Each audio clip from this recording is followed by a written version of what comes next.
Okay, I want to take now from more the academic side of what the Practicum is to how that fits into the study abroad programme. So we've looked at unpacking the Practicum in terms of how it's delivered, but how does it fit into, you've all seen Limerick yesterday and today, thank you. How does it fit into what we want in a study abroad programme and what we've been doing in a study abroad programme? So the University of Limerick set up a study abroad initiative in 1991. So I can't believe that we're 27 years doing study abroad. When we started, and it's very similar now, the university was really transparent to third parties. So particularly the universities in the US. We were modularized, we were semesterized, we had a 4-point grading system. So you could look into UL and you could see, yes, they're all the components that are recognized from home, and I can easily transfer there. Student support has been key and core to what we do in study abroad since the very beginning, and nothing has changed there. And we're really, really blessed to have excellent on-campus accommodation, so we don't have to worry about guaranteeing accommodation to all our visiting students. Students who come to UL, and this will be the same in lots of other universities, have a choice of courses from across all disciplines. So there are about 900 courses on offer each semester, and students get that shockingly complicated list. And they can choose and register across modules, across faculties. And that's a huge advantage of coming to the university to study as a visiting student. All of the courses, and when we started, all our courses were 3 US credits. So again, that was a phenomenally transparent and easy thing to look at when you looked into the offering of the University of Limerick. And we made sure that the students went home with a full credit transfer. So that was the kind of the early days of study abroad for us, made very simple by the fact that we had direct flights from the US into Shannon, which is only half an hour from here. And then, of course, once the students get in, they're visiting Europe from their very local airport in Shannon. So the study abroad offering at the early stage has held in place in terms of the key elements. But the programme has evolved significantly in terms of what students are looking for. So students aren't looking for so much a language exchange or an opportunity to visit outside their own jurisdiction. They want something really concrete and something that will serve their careers. They're looking for value for money in a way they weren't in the past. There's so many more people involved in education. It is not the elite pursuit that it was. So value for money and that added value is key. What has happened and we've discussed this all day yesterday and today, the experiential learning has become really important in the curriculum. Students want something more than the class experience. So the demand for internships, practicums has really, really increased, research semesters as well. So that led us very easily onto the development of a practicum. And if you look at UL's history, we have reached out to communities since our inception in 1972. So since 1972, every undergraduate student, and we have 15,000 students on campus today, but every undergraduate student must work outside the university with an organisation in an area related to their studies. And that's a compulsory part of our degree. So we've never had everything happen on campus. We've always looked outwards. We've got a very strong volunteering system. So the President's Volunteering Award works throughout the campus. And the international office benefit hugely from it. 1,000 incoming students every year are assigned a buddy, and that buddy is on the President's Volunteering Programme. So the notion of engaging externally is very much part of the DNA of UL. So it was not a great leap to go to a practicum. And the practicum reflects the growth in demand for service learning from the US. And that is something that really has taken off in many, many shapes recently.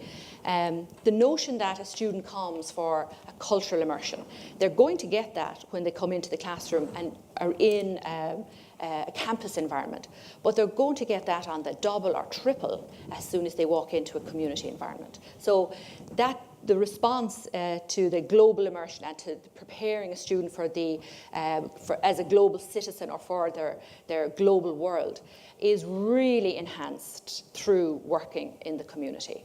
Our remit as an education institution is to prepare students for the global community that they're going to work in.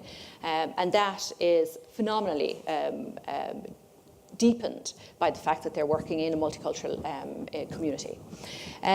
We talked yesterday to a lot of the communities, and we're going to hear from them next. The impact on the communities is something we don't see from our perspective all the time. And there's a huge impact on the communities for having international students first of all, but international students engage with them on projects on an annual basis. And I think we're going to talk more about that up next. But there is serious, tangible relationships, positive contributions and relationships that happen for these students. And I think study abroad is life-changing. I think study abroad with a practicum is even more life-changing.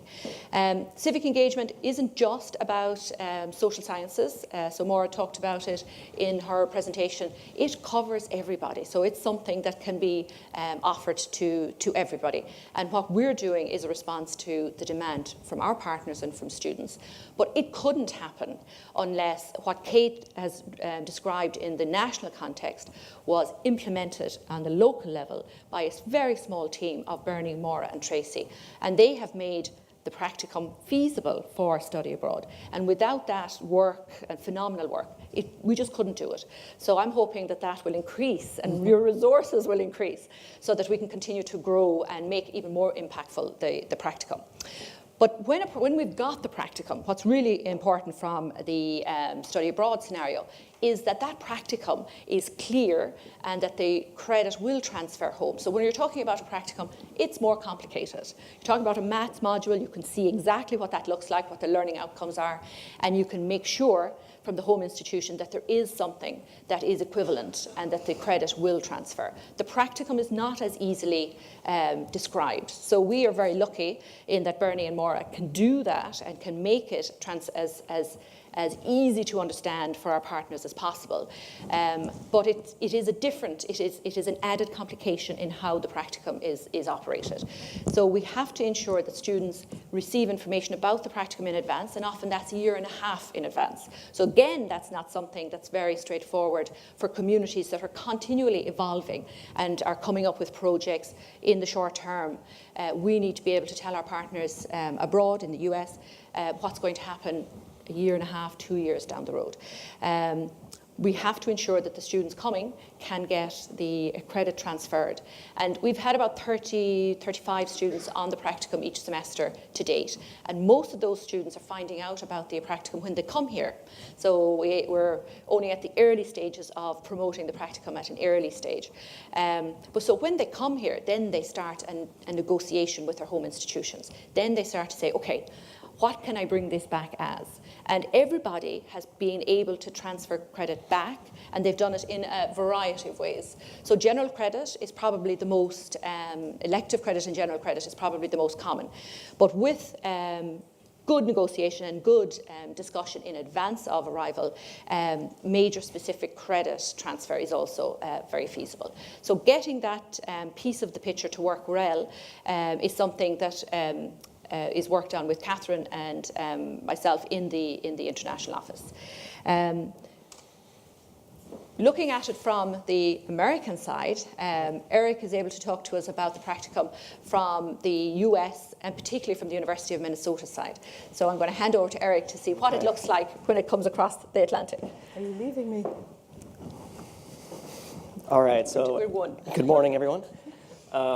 So as Josephine mentioned, she asked me to talk a little bit about how do these credits that students are earning on the UL Practicum, how do they transfer back to the University of Minnesota? What are these students using them for? And for those of you who are based at other U.S. institutions, full disclaimer, we all do this differently. I know we've all got different rules and policies on how we do it, but I want to just kind of outline a few of the different ways that students can use these credits when they come back to Minnesota. And also, being mindful of time, I do want to briefly touch on a really unique collaboration that's been going on between the University of Limerick and Minnesota based on practicum, not the UL practicum, but sort of a custom-based practicum that's going to be starting this upcoming fall. Now, as Josephine mentioned, a lot of students don't find out about the practicum until they actually arrive here in Limerick. At Minnesota, because we have had a lot of students participating in this in the past, we try and get this out to the students before they get here. And in fact, most of the students, when they first hear about it, It's from other students at the pre-departure meeting that we hold for them before they arrive. And we actually even encourage them to browse through the booklet that they put out every year, kind of outlining the projects, seeing if there are one or two projects that really stand out to them, starting to think about that even before they arrive here, and then working with their academic departments to see what that might count for after they come back. And there are a few different places that we found students have been able to work this in. I think I mentioned yesterday, we send roughly 30 students a year here to the University of Limerick, and about a fourth of those participate in the UL Practicum. So about 7 or 8 students a year, so over the past few years, between 20 and 25. And a few of the ways that they've been able to work that into their degree back at home, there are a couple of majors that do require either an internship or a community engagement placement. So our business school, the Carlson School of Management, they require 100% of their students to go abroad at some point during their 4-year career. And they also require that every student completes an internship during those 4 years. And so depending on the placement and the nature of the placement and the nature of what students are doing, a lot of students have been able to fill that requirement with the UL Practicum. Global Studies is another one of our majors that requires an internship or a community engagement experience during 4 years. And so we've had Global Studies majors use that as that requirement here at Limerick. So there are a few majors that do have those requirements that can be worked in with the UL Practicum. Another way that we've had a few students use this, the University of Minnesota offers a certificate program called the Community Engagement Scholars Program, or CESP. And this is it's a certificate that students complete over the course of their 4 years. And it has a certain number of hours of direct service to the community that most students complete in Minneapolis, in Minnesota. I think they have it's either 300 or 400 hours over the course of 4 years that they need to complete. There are a couple of different papers that they write, sort of reflecting on those experiences and the communities that they worked with. There's a big presentation, well, not more of a presentation, but more like almost a thesis defense at the end, where they sit in front of a panel and they talk about what they've gained through their service. And we've been working with this office to develop a list of programs abroad that match those needs, because a lot of students want to go abroad and go on programs where they can continue making progress towards that certificate. And the UL Practicum is at the very top of that list because it matches what that certificate is all about. So that is another way that students have kind of worked the UL Practicum into their degree back in Minnesota. I also mentioned yesterday that the College of Liberal Arts is our biggest college at the university. And over the past few years, they've been very intentional about promoting the value of a liberal arts degree. Everyone understands the value of a STEM degree or a business degree, but a lot of students, and particularly parents, don't always understand the value of a liberal arts degree. And one thing that our College of Liberal Arts has done over the past couple of years is they've introduced, it's a set of 9 what they're calling core career competencies. And these are skills that liberal arts students develop over the course of their degree.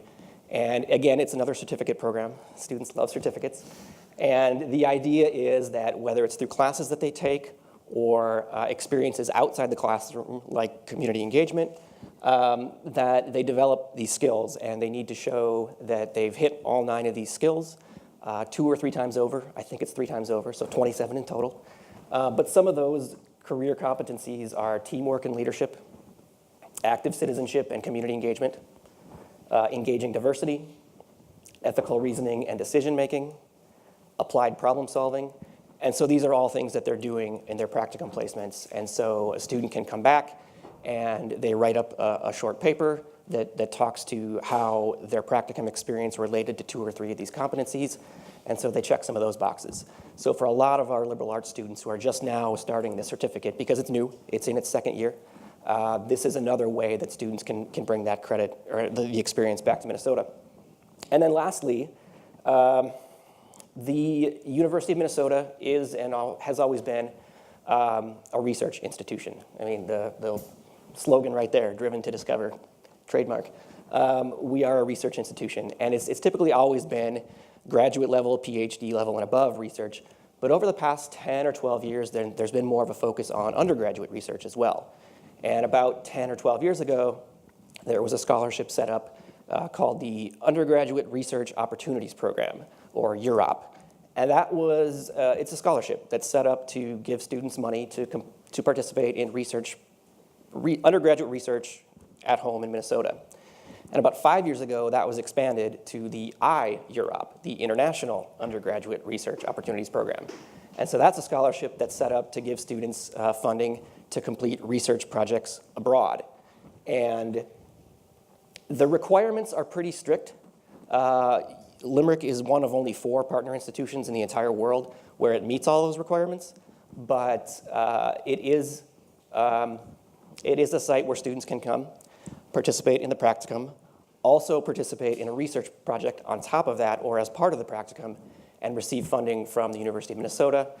Depending on how many students we have apply, it's anywhere from $1,500 to $2,500 for the course of their semester. So it's a nice award. And of course, they have they work with Maura, who helps them develop their research proposal when they first arrive. And then she also works with them throughout the semester to develop their final report, which they turn in when they get back. And we have 7 students here this semester who are doing the practicum, and 4 of them are receiving that scholarship. So it is something that a lot of students have been using. And so those are just a few of the ways that the UL practicum has come back to the University of Minnesota, and other ways that students have been using it, in addition to all those great skills that we talked about yesterday that they're developing, that they're going to use over the course of their career. So that's the UL practicum. I did really briefly want to touch on a really unique collaboration that's been going on between Minnesota and Limerick over the past 2 years that is practicum-based and is going to open up study abroad to a population of our students that have never had this opportunity before. And I want to be mindful of time, so I won't go too far into it. But long story short, this upcoming fall semester, we have a group of undergraduate nursing students at the University of Minnesota who are coming to study at the University of Limerick. And as far back as our records go, this will be the first group of undergraduate nursing students to go abroad for an entire semester at the University of Minnesota. And for those of you who are based in the US, you know that nursing, and it's the same here, nursing degrees are so structured and so prescribed that it's just so difficult for students to get away for a whole semester. They're like any other students. When the opportunity presents themselves, they go abroad, but it's typically spring break or May term or winter break or summer programs. And in Minnesota, because of the requirements of the state of Minnesota, US federal requirements, there are so many requirements that students need to hit. But it's all related to practicum. And working with Limerick and working with the faculty of their Department of Nursing and Midwifery, we have been able to identify placements here in Limerick and the surrounding area where students can participate in practicum that meet the requirements not only of the US and the state of Minnesota, but also Ireland as well, which was challenging to do. But again, we are now able to say that nursing students at the University of Minnesota now have this opportunity. And of the 16 universities in Minnesota that have accredited nursing programs, we are the only one to offer that. And so we're really proud of that. And we're really excited that those students will now have the opportunity to gain those cross-cultural skills that their peers at other institutions aren't going to be able to do. But thinking of what Maura put up with the 3 circles with the students in the middle, it was really Limerick's nursing department, the students, and our nursing department. We are just another community who they're serving our needs. But I wanted to really briefly just mention it because I do think it's practicum-based, but it's more custom-based, but it's opening up study abroad to a population of students that just has never had the opportunity before, and we're all really excited about it. And very thankful for the University of Limerick, particularly Catherine. And so that's all I have. So, questions? You're in the front row? Yeah, okay. So this is probably more specific to Kate, but so I work with AIEA abroad. We're a study abroad provider. So while we do have some students that are directly enrolled at the universities in Dublin, we also have students that take courses that are centered around Leinen, in which lecturers from the various universities come to our center to teach them. So I was curious, because I was looking on the student volunteer website yesterday, that you actually have to be enrolled in the universities in Ireland to be registered as a student. Are there any opportunities for the other study abroad students that aren't directly enrolled in Ireland? So just to flag, we talked about 4 working groups for Campus Engage, and one of those was the setting up of a social enterprise called studentvolunteer.ie, and it's an online tech for good where students, it's a match.com, basically for students to volunteer in community-based organisations. So it is a student learning initiative. It's a social enterprise, so we would be absolutely delighted for IES to come on board. You give us the money, we'll develop your skin. So for example, UL have a skin. So it's a social enterprise, very briefly. The technology works that it's a global database where students go on, register their details, yeah?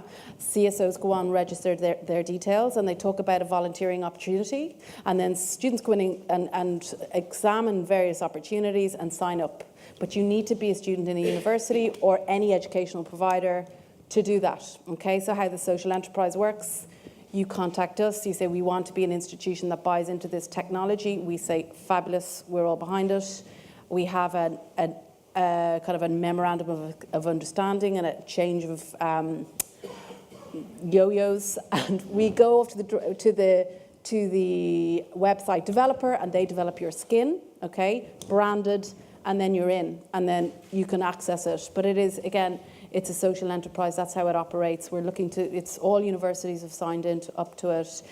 Phenomenal. Like within the first 6 months of the year, it had generated based on minimum, talking about economic impact up to €250,000. University students had donated to their environs, and look, we're early implementation stage. We've hit about 5 to 8% of the student market, so we need to really scale that up and get the marketing behind it, get the institutional drive, because it's a really easy solution to the student volunteering piece, which is separate to the accredited. That's really important. This is what we're talking about today, is accrediting students for working with civic society organisations. But we'd be delighted to do business. Maybe outside for tea and coffee. Yeah.